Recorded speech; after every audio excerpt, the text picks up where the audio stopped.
This is an ABC podcast. Hi, Richard Fidley here. I'm going to be taking a few weeks off, but over summer this year, which begins in about a month's time, you'll hear some brilliant, moving, insightful shows from Sarah and me. For the remainder of this year, the brilliant Sana Kadar is slipping into the chair. So please enjoy her conversations with extraordinary people. And over to you, Sana. In the middle of the 9th century, when the Catholic Church had well and truly become the seat of power and wealth in Europe, an unusual candidate is said to have become Pope. A woman called Joan. As the legend goes, Joan was so clever and curious that she disguised herself as a man to enter a monastery in order to get an education and better understand the world. And over the years, she worked her way up to the most powerful seat in the church.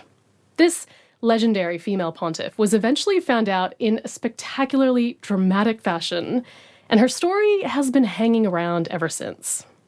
For writer Emily Maguire, the myth of Pope Joan was one she just could not shake after hearing it for the first time more than 10 years ago. Emily had grown up in a very Christian household, but lost her faith completely as a young adult after suffering a rare form of stroke. But she could never let the Christian thing go completely, and she became fascinated with the early history of the church. Emily's written several novels inspired by religion and history, and her latest book, Rapture, is Emily's imagining of who Pope Joan could have been, and why, if she truly existed, she did what she did. Hello, Emily. Hello. Where did you grow up? I grew up mostly in the northwestern suburbs of Sydney. I was born in Canberra, but we moved to Sydney when I was quite young. And what kind of home did your parents create for you? It was a great upbringing for the most part. It was really lovely, but it was a very, very religious upbringing, not in a fundamentalist sense. We weren't sort of sequestered. We went to public schools, all of that. But most of our friends and family were Christian. Both my parents, when I was young, worked in the church or in organisations run by the church. And I personally had a really strong faith. As a kid, I always had God in my head, and I always had Jesus with me as a personal friend. So that's really something that I didn't think of that much as a kid. I thought everyone had that, but I realise now maybe not so much. Yeah, and so was church somewhere you went to just Sunday, or was it an everyday kind of thing? We went every Sunday. It wasn't every day, but there were also a lot of associated activities. So like I went to camps in school holidays that were scripture camps or Bible camps, and there was a lot of, youth group activities and all kinds of things. Like it was a full life that was around the church. What did your parents do for the church? Dad worked for the Bible Society in public relations, and we're in Canberra, and then in Sydney he went on to be editor of the Uniting Church newspaper. Mum was a trained teacher, but she went on to work within church organisations as a disability support worker and in community services. So every aspect of your lives was connected to the church and religion. Yeah, absolutely. And, although, me and my siblings had friends at school who weren't necessarily Christian, were all kinds of faiths or possibly none, we just didn't even talk about it. Certainly my parents' social groups and all the people we associated with as a family were Christian. And so how did that all-encompassing experience of Christianity, how did that shape you? Yeah, it's something I've come to reflect on as an adult, as I've understood more about Christianity and religion and how it functions in society and history, is that there's no such thing as Christian values, like one set of values. It's been expressed very differently throughout time in different places by different groups. But the Christian values we had in our home that I was raised with were they were very Jesus-y. They were very centred around this figure of Jesus and treating, in the phrase of the time, the least of you all the same way. So everybody was extremely equal in the eyes of God. You were to show kindness to everyone, compassion to everyone, treat everyone you met as if they could be Jesus, basically. So that was really the values that we had in our family. That's a really lovely version of religious values. Yeah, which is why I say when I've grown up and learned more that's not necessarily what's been understood as Christian values now and certainly throughout history. Yeah. There was a negative aspect to this religiosity for you as well, though, in terms of, when you think that God and Jesus are omniscient and omnipresent, they're there all the time watching and monitoring, right? How did that affect you? Yeah, so that was the downside, the dark side.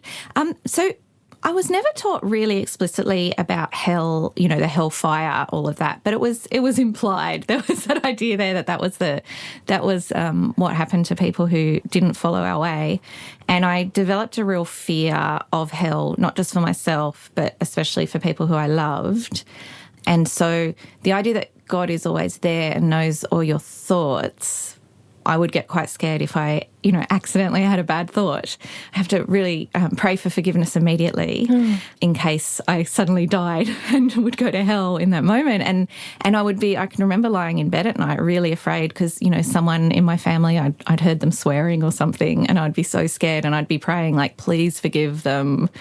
Because if they die during the night and they swore today, they're going to go to hell. And so that fear was real for a time. And I've actually spoken to my parents about it since, as an adult, and they're sort of amazed that I didn't talk about it or tell them. Right, you didn't I speak said, about it. Well, I wouldn't, because to say you're worried about what happens if you have bad thoughts is to admit that you have bad thoughts. And right. you don't want to admit that, because it's not just God that knows, it's your parents as well. So it's a very lonely fear. So it's a very lonely fear, yeah. I got to say, I remember that feeling well from my own childhood. I didn't grow up Christian, I grew up Muslim, but that feeling that you're constantly being watched and you're always on the precipice of eternal damnation, perhaps. Yeah, if you have that bad thought and then the bus comes around the corner and hits you, is it too late? Yeah. What were you like at school? Primary school, I was an absolute nerd. Real dream, I think, for parents and teachers. The best kid, always trying the hardest. At high school, I guess this was a puberty thing. This was a hormones thing here, and I turned rotten. Right. I became very rebellious and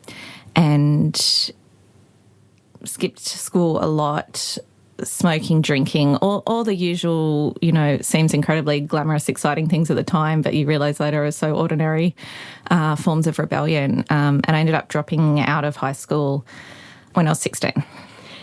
Was it quite rare for someone to rebel in your very Christian household, or did it shake your parents quite a lot? It did shake them quite a lot, yeah. Yeah, I think they were really didn't know what to do with me, how to get through to me. I mean, it's one of those things that when I have friends now who are my age with teenage kids, and I can just see it from both sides and realise that for me at that age there was really nothing my parents could have done differently. Yeah. Like, I was on my own path of figuring this stuff out, and I was loved, I was cared for, all those things, and it didn't matter. And you said you feel like it was a lot of hormones.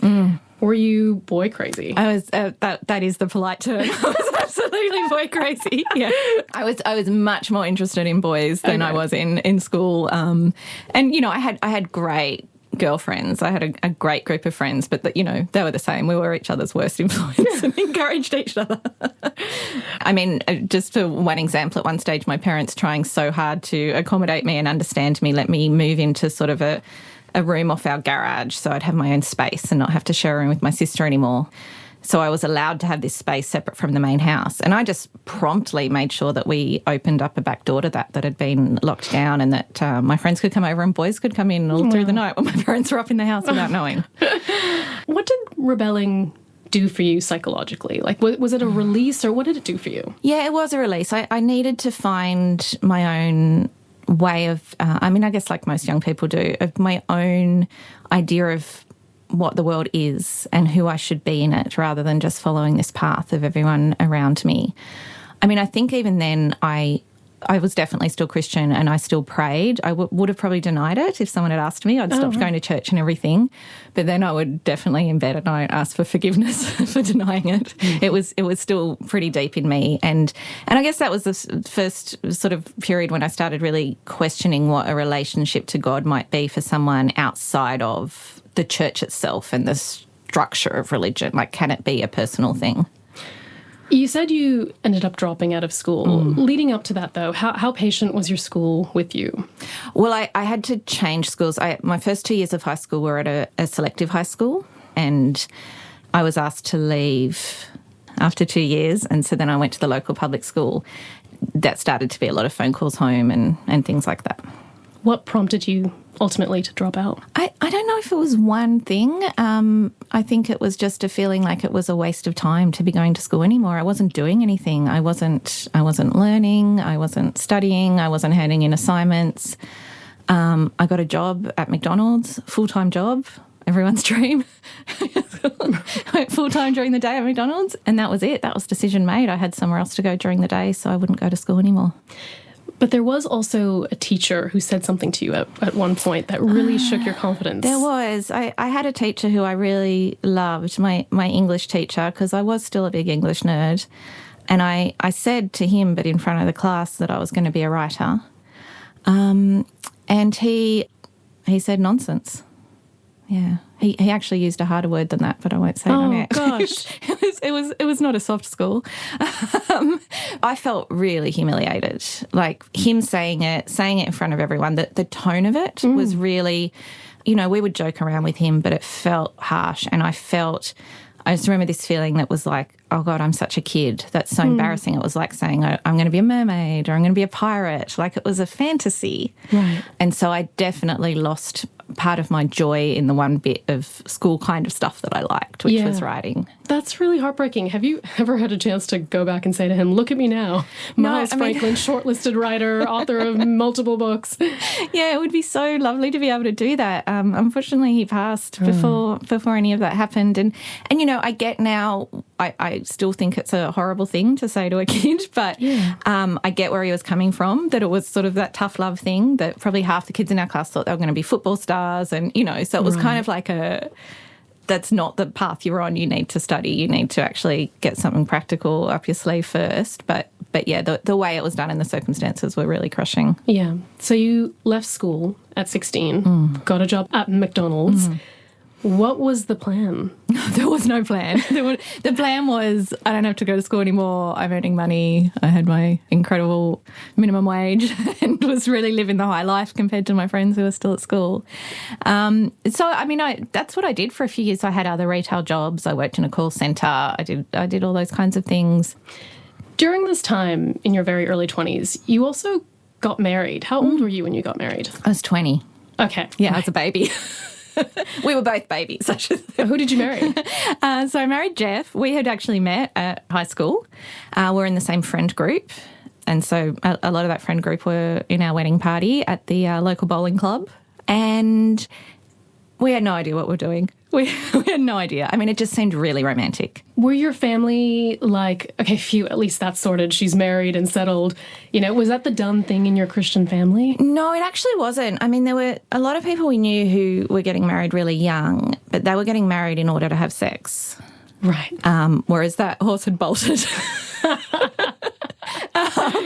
So it was almost the other way around. It was almost like if you weren't doing that, then people sort of were, in our area, were marrying a fair bit later, and it was when they were ready to have kids and really settle down, and we were nowhere near that. Like we were just still chaotic, practically teenagers.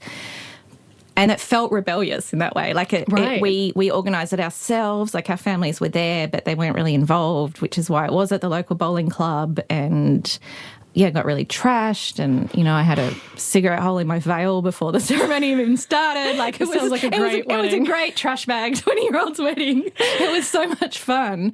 But yeah, I think both of our families were a little concerned about the haste of it and the youth of it all, and some whispering that maybe it was shotgun wedding, that I was pregnant. So why did you get married so young then? If it wasn't a shotgun wedding and you weren't doing it in order to have sex sanctioned by God, why did you want to get married so early? We were really into each other, and it felt like a great gesture of that. It felt like a romantic, passionate declaration and an excuse to have a big party. Yeah, there was not a lot of thought went into it other than that.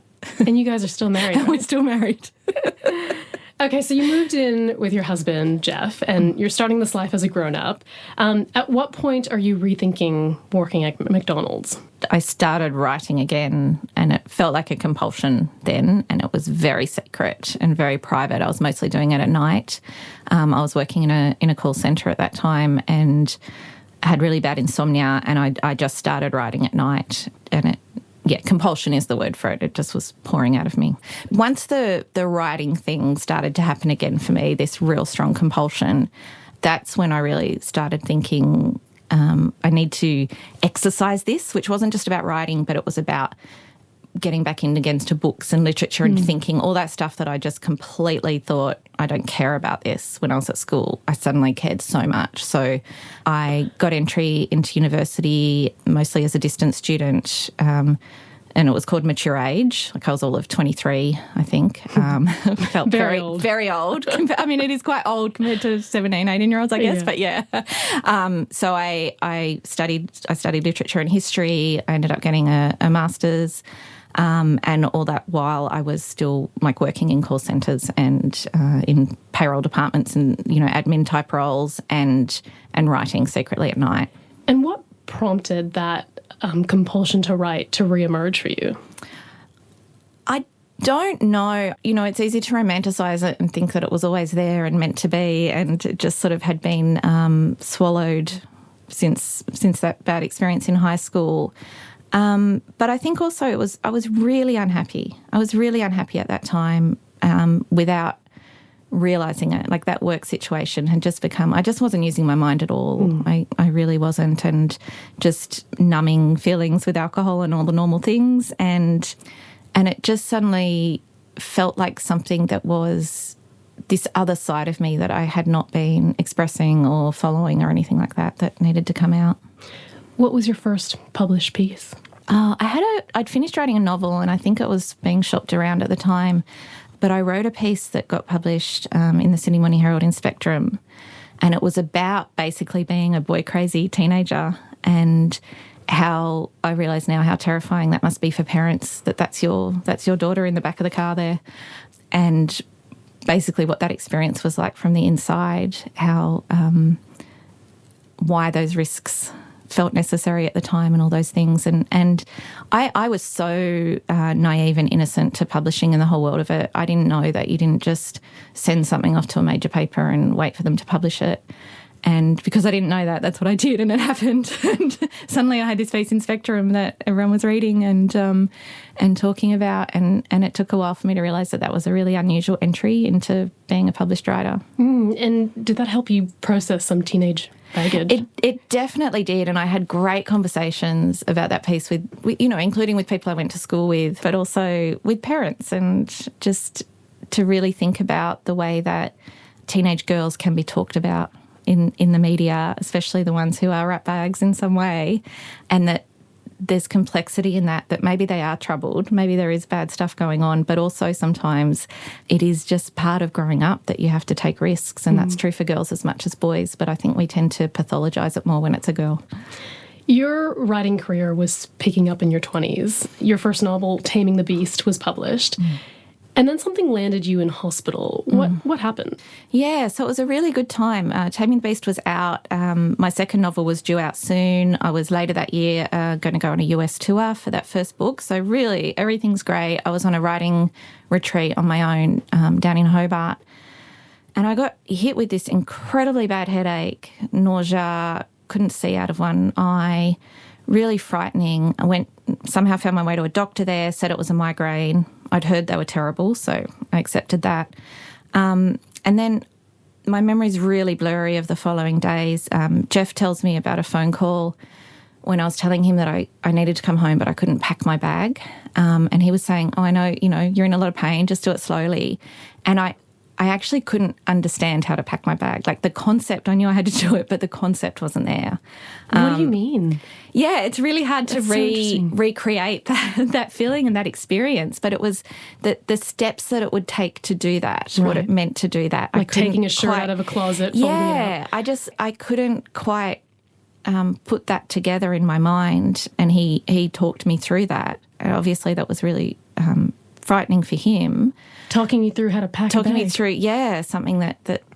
and we had no concept of why this was happening again. Oh gosh, migraines are really bad. And then somehow I got home and saw another doctor, also diagnosed migraine.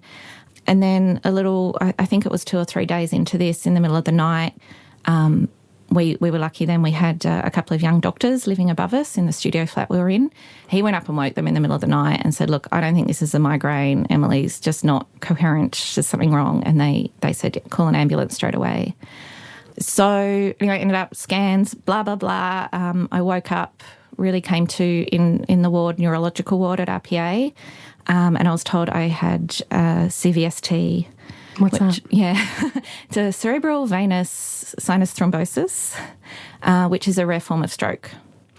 Was there a family history of this? Did it come out of the blue? Absolutely out of the blue. Wow. No family history. I was healthy. I was 29. Yeah, complete bolt from the blue for this to happen. What was the recovery process like? I was pretty lucky in that I was relatively unaffected physically. I had a few little things, but I was in hospital for a while. I had to be on blood thinners to break up. It's sort of a clot in the brain to break that up. And then there was a lot of ongoing, at one stage, daily visits to the doctor to get my blood levels tested for a while. So it sort of was a ordeal in that way. I had some memory loss, some memory issues, which it's really hard to know if that's persisting or if it's just normal memory loss over age. For a while, I was doing regular testing where they would ask questions about, childhood addresses and things, and I'd think, I don't know if I would have remembered this anyway. Right, yeah. I mean, certainly around the event of the stroke, there's huge black holes in my memory, but longer term, I'm not sure. Have you had any long-term effects otherwise? I don't think so. There's been a few things that may be, but it's really hard to say for sure. And then 2 years ago, actually, almost to the day when we're speaking, I had a tonic-clonic seizure. That's what they used to call a grand mal seizure. I was teaching at the time, class full of adults, fortunately adults, not kids. And that was really frightening, dramatic neurological event, much more frightening for my students who witnessed it. I was not there when it was happening. Yeah, right. I came to, again, looking up into the face of a paramedic, and all the tests and everything after that, of course, the first thought was that it was related to the stroke. Right. And that all came up clear or non-conclusive. So that's just something that can happen randomly to people. It felt a bit sus happening to someone who'd had a stroke really young, but it sort of added to this sense I have of not really trusting my brain in terms of the meat of it, the physical structure of my brain, which I think is actually something that is true of everybody if we really think about it, of all of our bodies. We don't know. They're doing their own things. Our organs are doing their own things all the time, including the brain. But certainly that event 2 years ago really put me back into that mental space of the stroke again, of there was no warning again. I went to work as normal. I was talking to a student, and next thing I was waking up. And that, it does give me this creepy feeling of discomfort in my own skull sometimes. And when that stroke first happened, because that was the first time anything like that had happened, how did that affect you psychologically and impact your approach to life and religion? Yeah, it had a huge impact. So by that stage, I was calling myself an atheist, and I was pretty smug about it, as especially new atheists can be, I think. I'd read all the books. I'd studied all the history. I could give whole lectures on why it was all nonsense. And then when I was in that neuro ward and on my own, and I was terrified, and I went back to, I guess, more what I knew from childhood, and I prayed, and I really prayed. It was not half-hearted. Did that help? And it didn't. Why not? Nothing. There was nothing. And I'm sort of laughing about it now so I don't cry. It was the loneliest I've ever felt, because I realised that a part of me had really believed, I think, that friend, childhood friend and sometimes judge, God or Jesus in my mind was still there. And I was, taking a break with my cool atheism, and that when I called out, and I felt nothing at this moment when I was most open to having God back in my life, that did feel like a soul deep, to use a Christian term, atheism, rather than the intellectual atheism that I'd had, yeah.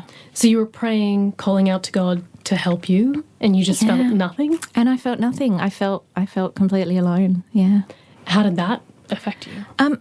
I mean, at first it was terrible. I really went into a what can only be called an existential kind of depression, and actually, had some therapy around that, ended up taking a class in existential literature, wow. Really turned to everything to try and understand, oh my God, this is real. This is it.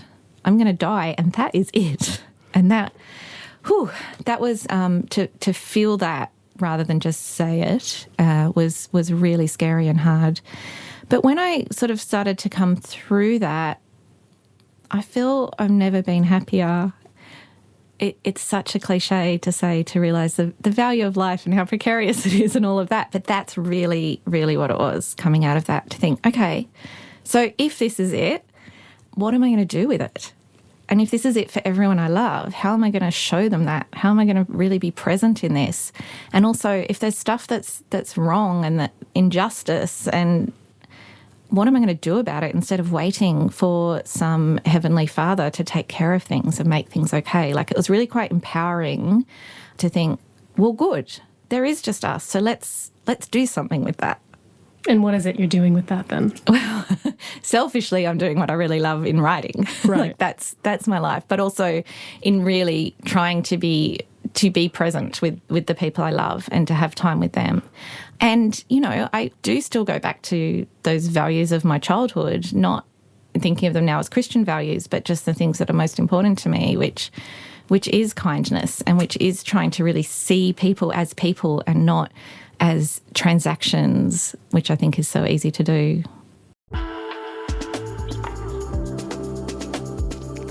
This is Conversations with Sana Kadar.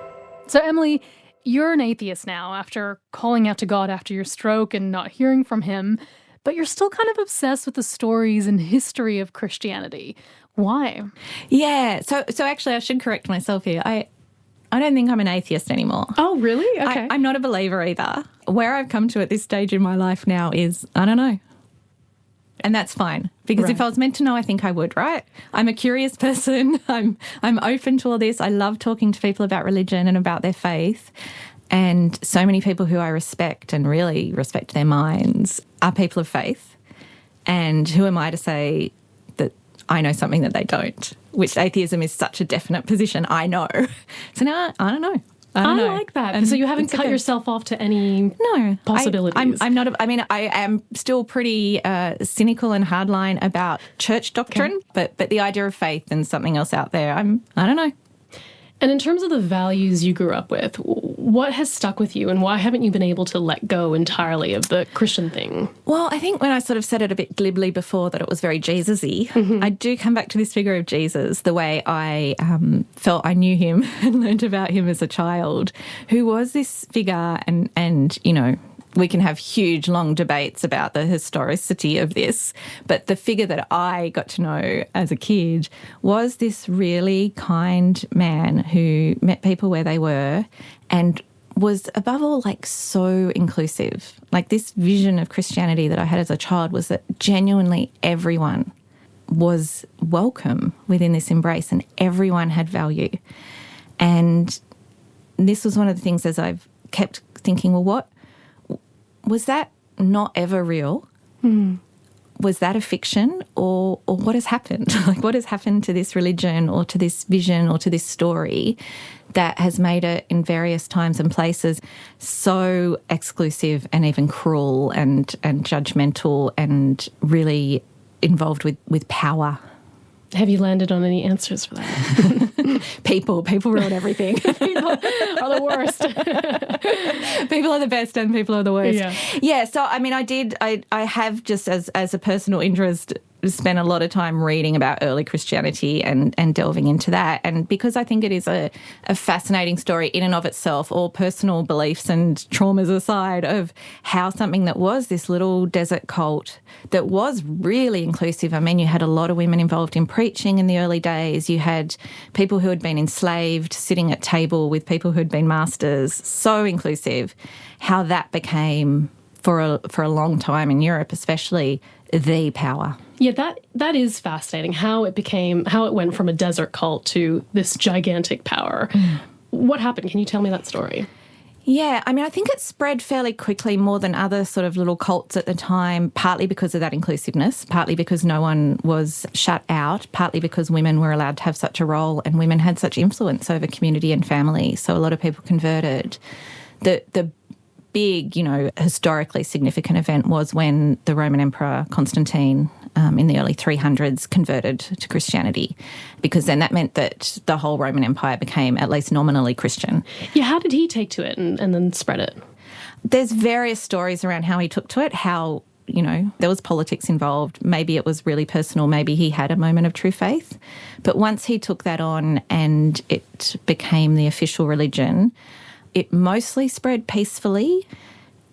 By around 800, Charlemagne, who became sort of the beginning of the Holy Roman Empire, he absolutely used violence. There's other sporadic examples of this, but he really conquered using incredible violence, the Saxons in particular. And so he united a lot of Western Europe as a Christian entity, but there was certainly violence involved. And it was him too that sort of started the real relationship between political power and the papacy. Yeah, when did Charlemagne become Holy Emperor? Yeah, so he had a crown popped on his head by Pope Leo at the time, who had been having his own political trouble. The papacy at the time was almost unrecognisable to what we have now, to what you'd see now. It's a very different institution at this time in Rome, and there was a lot of political infighting there too. Leo had been chased out of the Lateran Palace by someone else who thought he should be pope. There had been mobs set upon him. Some accounts at the time had his tongue being ripped out, but I think that was later proved wrong by how much he spoke after that event. But certainly there was violence.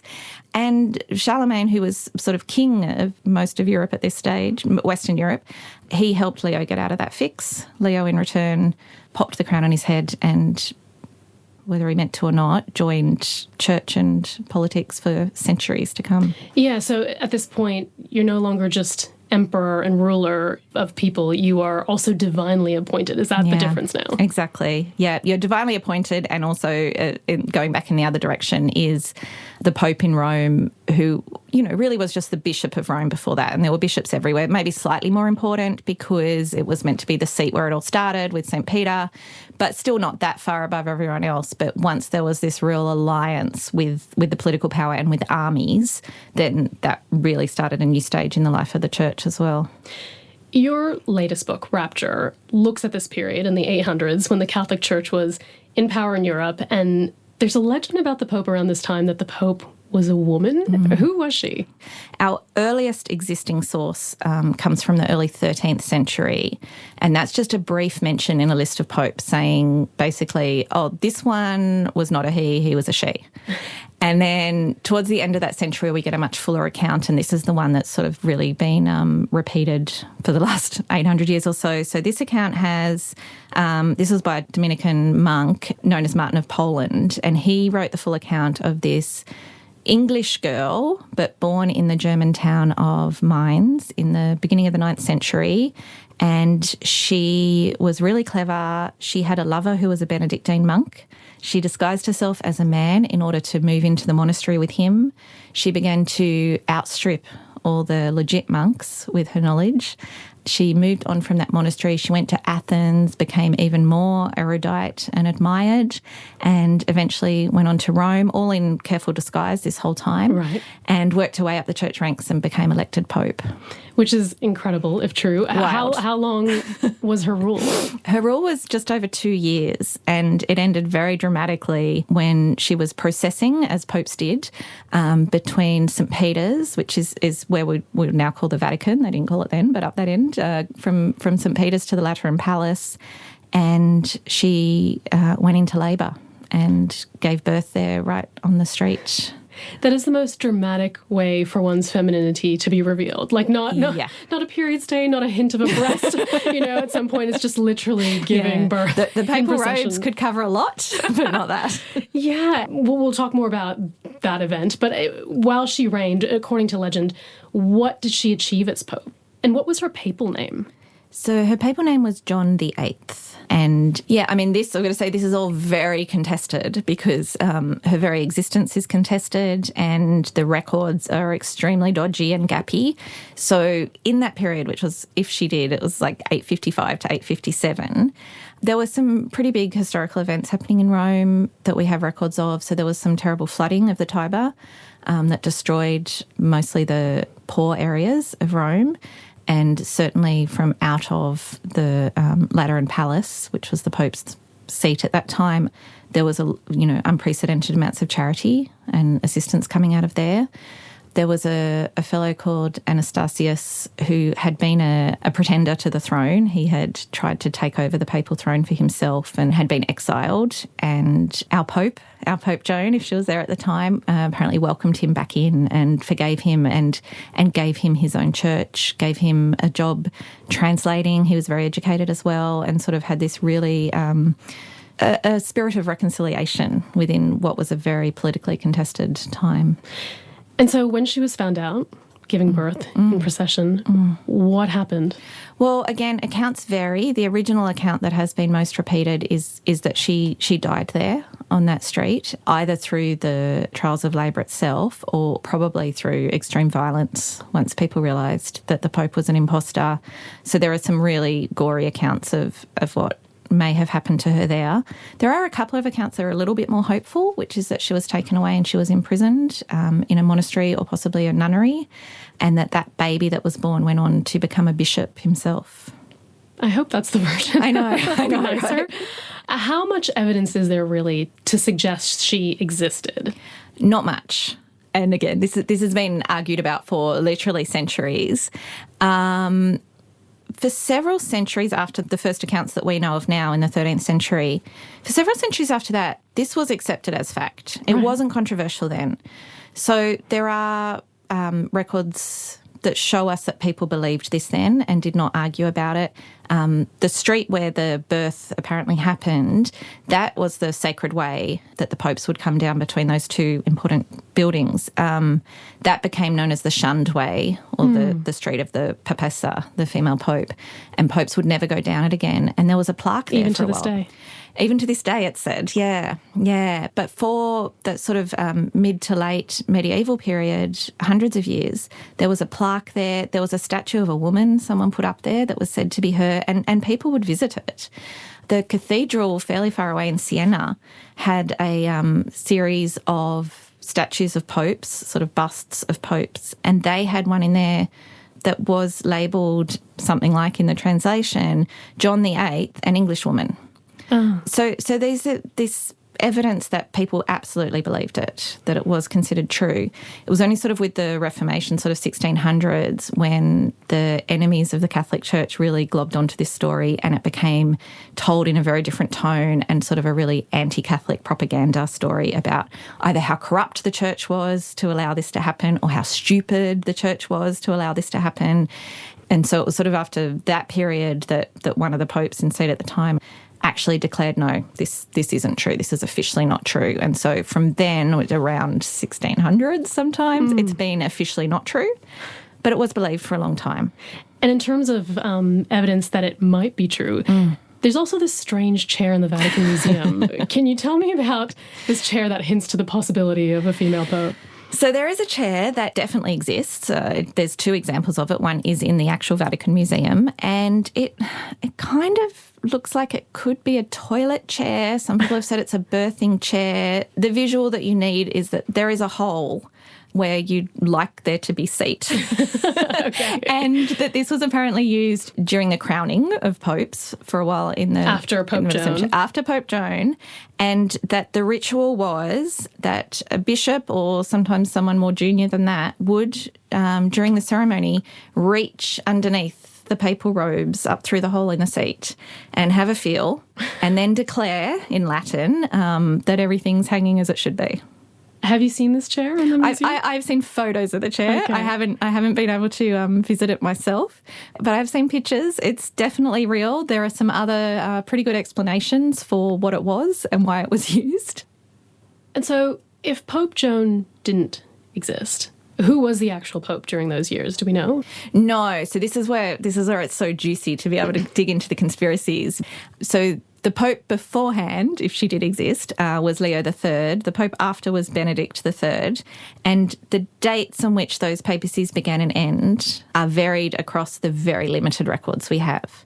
And the records we have from this period of history, the papal records, they're scribbled all over. They're changed all over. There's all different hands writing in all different times, changing dates, changing names, changing, if she was there, she was known as John VIII.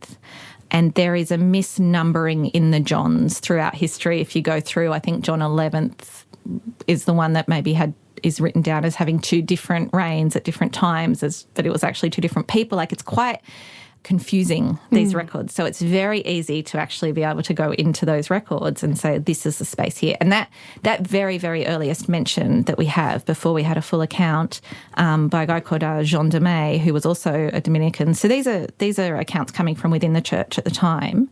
That was in that list of popes between those two. So we just don't really know. We don't know. We probably never will, thanks to all this. But I do think it's fascinating how it was just accepted as fact for so long. And then ever since then, people have been arguing about it, making cases. It's been anti-Catholic propaganda. It's been pro-feminist story told, and all these different ways that the story itself and this figure has been used to fit an agenda. And then coming back, the story itself is just so rich and fascinating. So your book, Rapture, picks up on this mythology, and it's your own imagining of the legend of Pope Joan. How do you imagine she would have looked and behaved and carried herself? Yeah, so it was really interesting to dig into the lives of women and girls at that time to try and work out, if she did exist, who would she have had to be? What would her life have been like? So I do think she would have had to have a fairly unusual upbringing. It wasn't unheard of for girls to be able to read and write and to be educated, but it wasn't common either. So I do think she would have had an unusual upbringing. It's certainly a father who supported girls' education and who raised her up in that.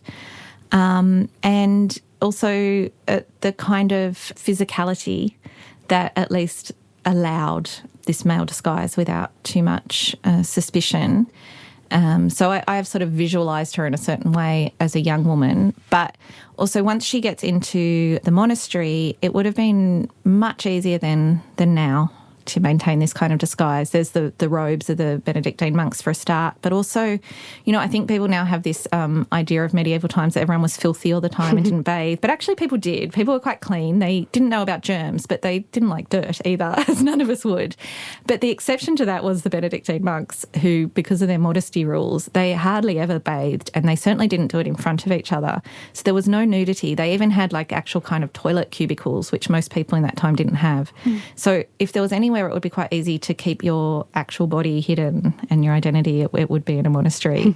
So that was all really interesting to dig into. And then the period she had in Athens, which the legends talk about, there were some real hermetic communities during that time, and people who lived sort of apart from the main Christian community and became ascetics and really tested themselves, living on just, water and salt or a little bit of bread and those kind of things, really trying to get in touch, even though they were in Athens, trying to get in touch with those early desert saints who really tested their bodies to see if their spirit alone could carry them through. So I think if she had that period there, then by the time she got to Rome as a woman in her early 40s, she would be quite weathered physically and quite sexless by this stage in terms of the conventional markers that we might think of someone.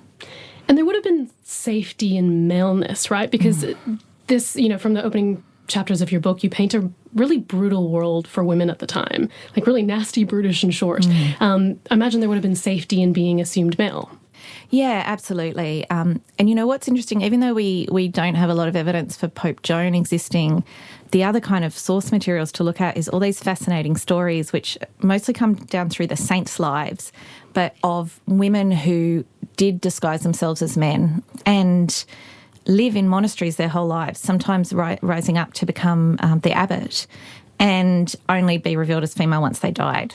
So these are the stories that I think she herself would have drawn on as inspiration, but also I drew on in researching this book as well, that this was certainly something, again, the full accuracy of these accounts we can't know, but the fact that this was something that was a common story that was told, that women could do this and that it was praised, whereas in your ordinary life, trying to live as a man or dress as a man would have been extremely frowned upon.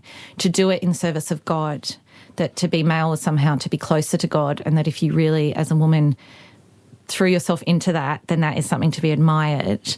That was definitely something that was on the radar for religious people at the time. And in the book, you give her real name, Pope Joan's real name, as Agnes. So before she's Pope Joan, she's a girl named Agnes. And That name is after Saint Agnes, who has her own terrible story. Can you tell me the story of Saint Agnes? Yeah, so listeners who know a lot of the saints' lives will be aware that many of them are extremely violent and brutal. And Agnes is one of these. Agnes was a 12-year-old girl in the time of Diocletian, so pre-Christian Rome. But she was a Christian, so was her family. The story has it that she caught the eye of an important Roman prefect's son who tried to woo her. She rejected him. I mean, we say now, well, of course, she was 12, but probably at the time that wasn't the issue. Probably at the time she rejected him because she was Christian and he wasn't. To punish her for that, he had her stripped naked and dragged through the streets of Rome. And as she prayed, it said that her hair grew to cover her nakedness. She was then thrown into a brothel. And when men attempted to assault her in that brothel, as she prayed, all those men were immediately struck blind. So God continuing to protect her, she was then, they tried to burn her at the stake, and depending on the version of the legend, either the wood wouldn't catch or it did, but the flames separated around her body, so she wasn't burnt. Eventually she was killed by being either stabbed in the throat or having her head cut off, possibly both. And the blood that came from her was supernaturally luminous, and it filled the stadium and spilled out onto the streets, so that the Christians of Rome could rush out and soak it up with cloths. And those cloths can now be found, certainly then, and I'm sure still now, in reliquaries and shrines in Christian churches around the world. It's a very brutal story. Is that normal for female saints? Absolutely normal, especially for medieval female saints. So the ones that disguise themselves as men to get into monasteries, they're like the least violent, and most of the others of female saints died violently, often protecting their purity, their virginity. The virgin saints are many. And this was really, in the world that this character, this future pope would have grown up in, these were the role models, were girls like Agnes, and my character has that name, that this is the ultimate value, is to die, to withstand great violence in order to keep proclaiming your faith and to protect your purity. How attached did you become to the legend and this character of Pope Joan, especially given your teenage history? How much was that playing in your mind when you're writing this world that Pope Joan would have existed in? Yeah, a lot. Like, it's so unusual. This of all my books is the one that is really furthest away from my own life experience in when it's set and everything, but it feels really personal in getting into her character. Something that I was able to really tap into was being a girl in the world who is deeply in love with the world, in love with nature, in love with people, curious, wanting stories all the time. And certainly for Agnes, as it was for me in my own time, thinking the explanation for all that must be God. I mean, Agnes literally would have no other word to use for what has made all of this. We have science now. We have scientific explanations for sunsets and things, but Agnes only has God. And if to add that to the feeling that I had myself as a child, that God's my friend and we chat when we're out in nature, really being able to sink into that in creating her character, that felt very personal. And there is a point in the story where she loses touch with God for a bit, and that was absolutely tapping into my experience in hospital of that intense loneliness of that experience, and kind of, even more so for her because, again, God is everything to her in her world. And that's really interesting about God being the explanation for all these things that we perhaps have science for now. There's no other language to describe awe but then to go to God. Yeah, that's right. And I think that's really something that I wanted to explore for myself, but also for the novel itself and for the world of that there is so much about the world that is actually awe-inspiring and that can inspire rapture. And whatever we call it, I think this is the thing of, I don't know, again, I don't know. I mean, science, I'm not a great scientist. One of my sisters is a scientist, and she would be rolling her eyes at me, but I don't understand a lot of basic science that I should, of how things work in the natural world. And so they do feel a bit like magic sometimes. And if I still had that go-to of, well, this is God doing this, and I know that there are other explanations now that we have, and that's a wonderful thing. I'm much more interested in science now than I was when I was younger. But at the heart of it all is still just this feeling that I think is so human, and that whatever the belief system, whatever the words we have for things, the labels, the concepts we put them around, there's something there that maybe I think is really important that we connect with each other over. It was just this feeling that we might call rapture or awe that without language is still there. And we know that awe has like a lot of benefits for our well-being. You know, there's a lot of psychological benefits from awe. Why is that feeling important to you now? Yeah, well, I think that that is my spirituality now, is that feeling of keeping in touch with the fact that whether we call it religion or whatever, is that there is something miraculous about being alive. I mean, I'm such an embarrassing nerd of an auntie with every baby that's born, because I still think, oh my God, I still use the language, oh my God, like there's a person here that wasn't here. Yesterday they did not exist, and now there is this person with a name, and we're going to get to know their personality and all this stuff. I just think that is such a miracle. And it's the most ordinary thing in the world, obviously, for babies to be born. But it's both. It's incredible and ordinary. Right. And that's, you know, I live in a sometimes quite grotty bit of inner Sydney, but there's a bay about 10 minutes walk from my house that I try and walk there each day close to sunset when I can. And most of the time it is still fairly grotty, even though there's a nice body of water. There's a car park and lots of people walking dogs and jogging and everything. It can be a bit smelly. But every now and then I walk there and it hits at the right time, and there's just this most incredible sunset. And I just nearly go to my knees. It's so beautiful. And yesterday it wasn't there, and in 5 minutes it won't be there, and it'll be, you know, grotty and smelly again. But it's just so gorgeous, and it's this gift, and it just lifts me right out of, you know, if I'd been walking down the street worrying like, oh, it's so annoying my neighbours don't bring their bins in and all this petty stuff. And it's like, oh my goodness, look at this. Look what we have. Emily, it has been so lovely talking to you. Thank you. Thank you so much. Podcast, broadcast. This is Conversations with Sana Kadar. My guest on Conversations today was Emily Maguire. Her latest novel is called Rapture. This episode of Conversations was recorded on the lands of the Gadigal people. It was produced by Maggie Morris. Our executive producer is Nicola Harrison. I'm Sana Kadar. Thanks for listening.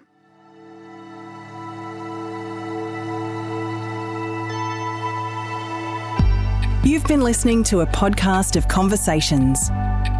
For more Conversations interviews, please go to the website abc.net.au/conversations.